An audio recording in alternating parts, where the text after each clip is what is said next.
So we're in beautiful Johnnie Walker Princes Street at the Bothy Bar to explore a very exciting trial, something that's been really quite a landmark development. And you've both been very involved in this as a project. Michelle, Miriam, do you want to talk a little bit about your background to how you got involved in this as a development as well? Of course. This has been a fantastic experience for us to be able to trial the first 90% paper bottle for Johnnie Walker here in Princes Street. We were really keen to understand how the bottle would perform in a bar environment. And so we tested in the 1820 bar here in Johnnie Walker Princes Street, working with Miran and his team so that we could really understand performance and capture learnings. There's no better way to experiment than to put it into a real world situation, because you just learn so quickly, like Michelle just mentioned.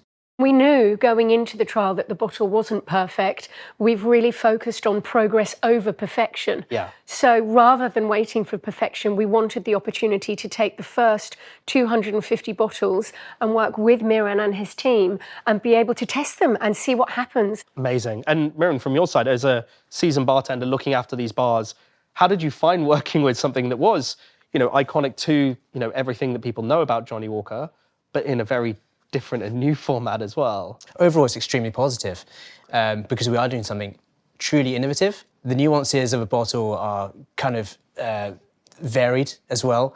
So things like putting your hand around the neck of the bottle, the grip alignment, the weight especially. The weight was a really big one at the start. Yeah. As you say, there's a lot of differences to it. So working in a live bar environment, what seemed to go really well with working in it?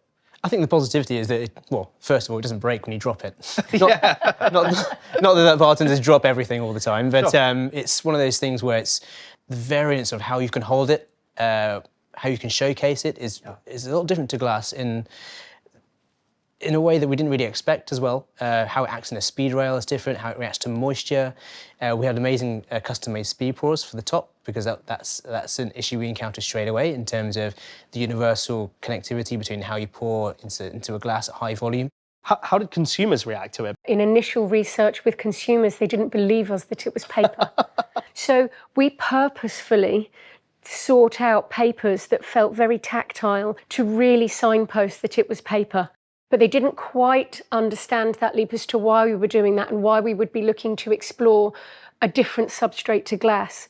When we unpacked that for consumers and explained to them that there is the potential that a paper bottle like this could be up to 47% lower in carbon, then that was a huge unlock in terms of understanding.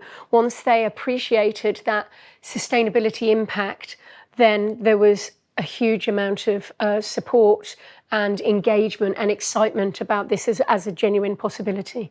Consumers look at Johnnie Walker on shelf and it's iconic. Yeah.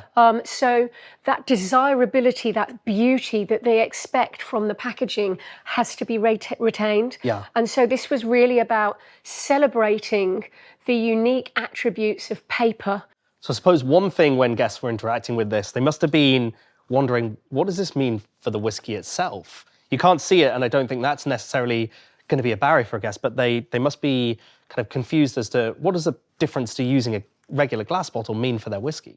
We ran extensive tests in our laboratories here in Scotland to ensure that the complex liquids and bold flavours that we had would remain the same throughout the trial. And in fact, Emma Walker herself came here at the beginning of the trial and talked to the bar team. Amazing. And said that she herself had tasted these liquids. We're not expecting to come out of glass. Yeah.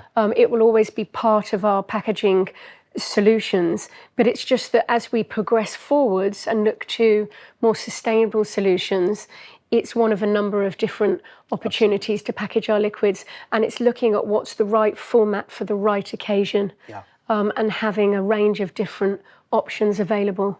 On that, what is next with this? Our ambition very much in the short term is to bring out a new and improved version of this based on the learnings that we've captured from the team over the 4-week period of the trial, and look to test it more broadly within the on-trade and work with different bars and partners to understand how it performs at the next scale again. So progress has been such a key part of Johnnie Walker from the beginning. you know, that idea of keeping walking, keeping moving forwards. And I think huge congrats, team. What a wonderful way of kind of exploring something very new and so exciting, so fascinating to see what's going to come next. Cheers.